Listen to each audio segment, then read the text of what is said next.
তুমি কি কখনো অনুভব করেছো তোমার মাথার ভেতর যেন হাজারটা চিন্তা একসাথে ঘুরছে?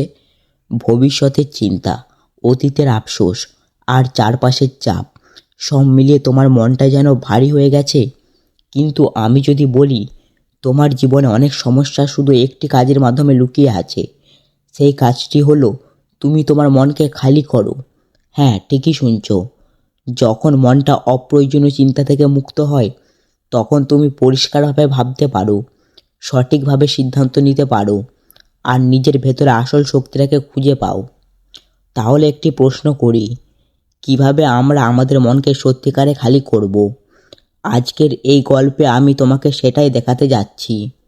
আজকের আমাদের গল্পের নাম হলো তুমি তোমার মনকে খালি করো। তো চলুন তাহলে শুরু করি আজকের আমাদের ছোট্ট একটি গল্প। একটি ছোট্ট শহরে থাকতো অর্ণব নামে একটি ছেলে।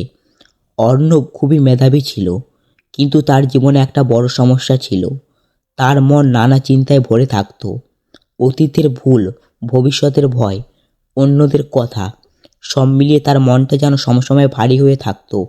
একদিন অর্ণব শহরের বাইরে একটি শান্ত জায়গায় হাঁটতে গিয়েছিল। সেখানে সে একটি বৃদ্ধা সাধুকে দেখা করল। সাধুটি গাছের নিচে শান্তভাবে বসেছিলেন। অর্ণব তার কাছে গিয়ে বলল, গুরুজি, আমার মন সবসময় অস্থির কাজ করে।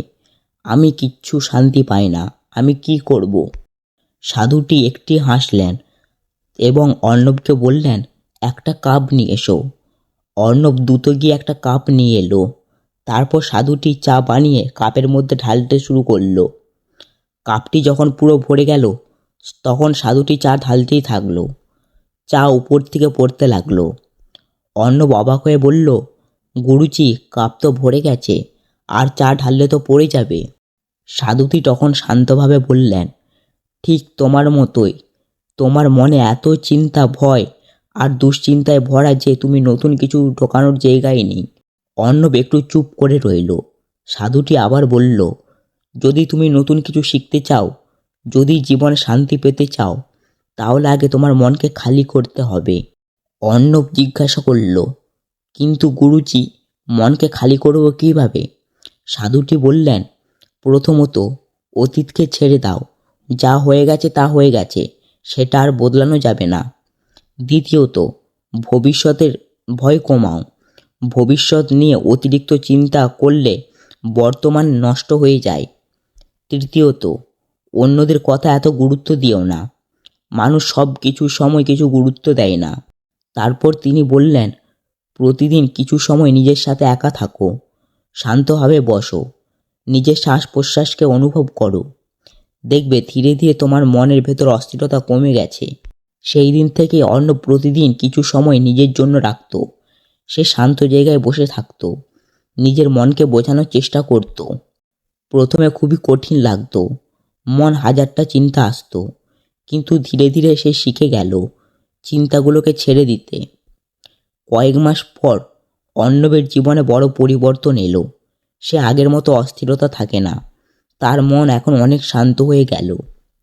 একদিন সে আবার সেই সাধুর কাছে গেল। সে হাসতে হাসতে বলল, গুরুজি, আমি এখন বুঝতে পারছি, যখন মন খালি থাকে তখন নতুন চিন্তা আসে, নতুন শক্তি ও নতুন সুযোগ আসে। সাধুটি মৃদু হেসে বললেন, মনে রেখো, জীবনে বড় হলে শুধু জীবনটা ভরাট হলে হবে না, মাঝে মধ্যে খালি রাখতে হবে।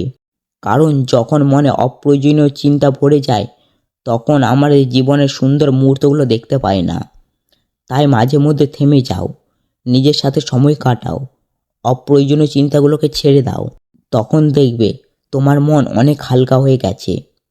আর সেই হালকা মনই তোমাকে নতুন জীবনের পথ দেখিয়েছে। জীবনে শান্তি পেতে চাইলে মাঝে মধ্যে নিজের মনকে খালি করতে শেখো। তখন জীবনে আসল সৌন্দর্যটা অনুভব করতে পারবে।